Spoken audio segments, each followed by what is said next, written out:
زیادکردن کەمکردن بە چ شێوازێک بێت ئەگەر هەندێک حاڵەتی پاکردنەوەی مفعڵانە لە حاڵێکی ناماژە پێت ئەوەی باگەداری شارەوانی کە پاکردنەوە و سینکردن دەبێت لەو سواتیێدا هێشتریش کراوە فرۆشتنە قەدەغە بۆیتەوەکانیان بۆرێتەوە لە ناوچوو ڕزگاریان. گرنگە لەو ڕۆژەدا ئێمە وەکو گەلی کورد کە خاوەن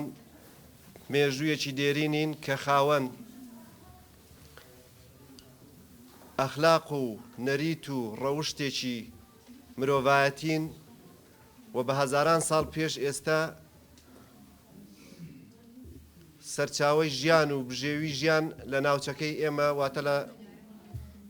مەزۆپۆتامیا لە چەقی ناوەندی ڕۆژهەڵاتی ناوەڕاست بوو هەموو مرۆڤایەتی لە جیهانەوە ڕووی تێدەکرد بۆ ئەوەی شتێکی لێ دەست بکەوێ و لێ بژی ناوەندی فکر و معریفە ناوەندی دینەکانی جیهانی بەداخەوە ئەمڕۆ بەهۆی پاوانخوازی و بەرژەوەندی دەوڵەتانی زلهێز و داگیرکەرانی سەر کوردستان بە قوڵکردنەوەی ناکۆچی دینی، ناکۆچی تائیفی، ناکۆچی قەومی ئەو ناوچەیان لە خەڵکی ڕۆژهەڵاتی ناوەڕاست بەگشتی و لە گەلی ئێمە کردووە بە دۆزەخێک کە ژیانی تێدا بێواتا کراوە. بۆیە گرنگە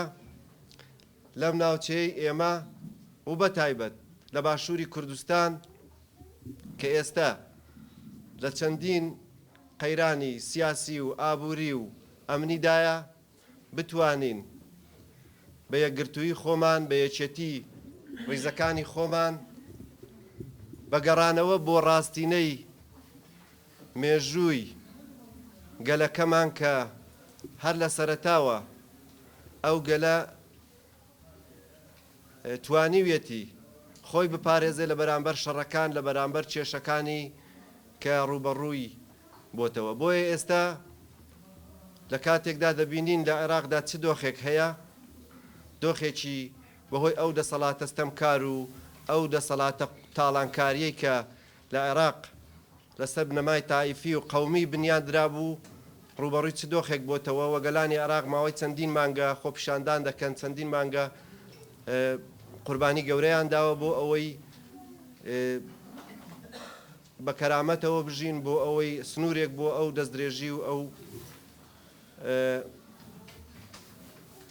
تاڵانکاریە نەدا بنێن کە ئەو گروپانەی دەسەڵات لە بناوی مەزهەبگەرایی و تائیفی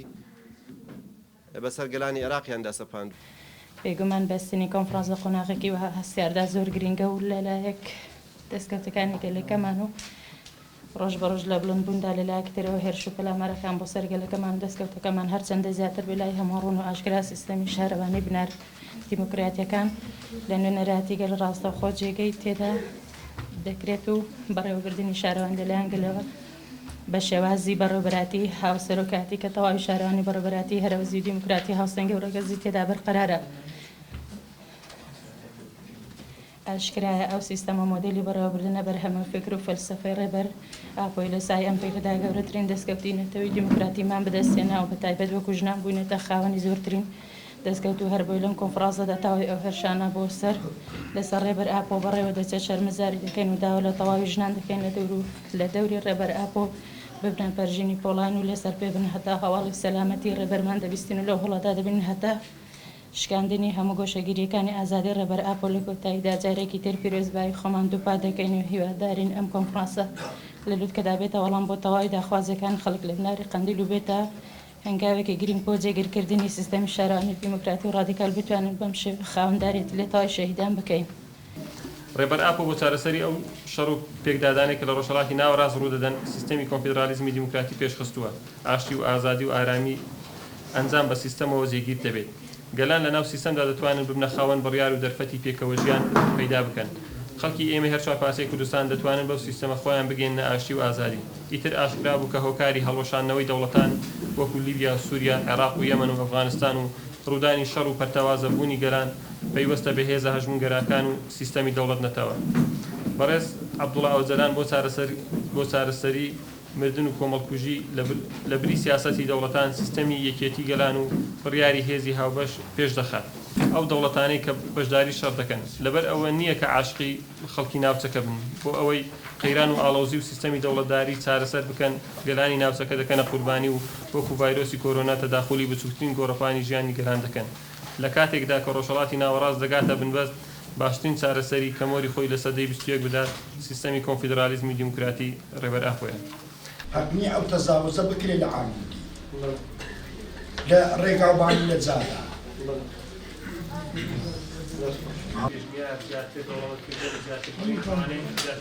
وەی دەرفەتە دەڕەخسێنین کە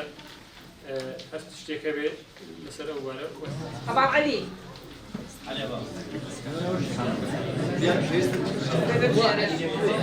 طبعا امام فرجيني انا شو كانوا تقريبا وياك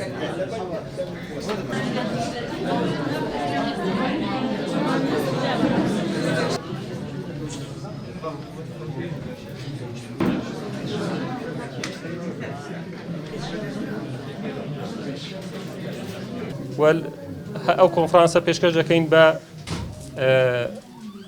ڕۆحی پاکی هەواڵی سەرکردا هەواڵ شەهید دیار غەریب و هەواڵ سینان بۆ ڕۆحی ئەوان بۆ ئاسوودەی ڕۆحی ئەوان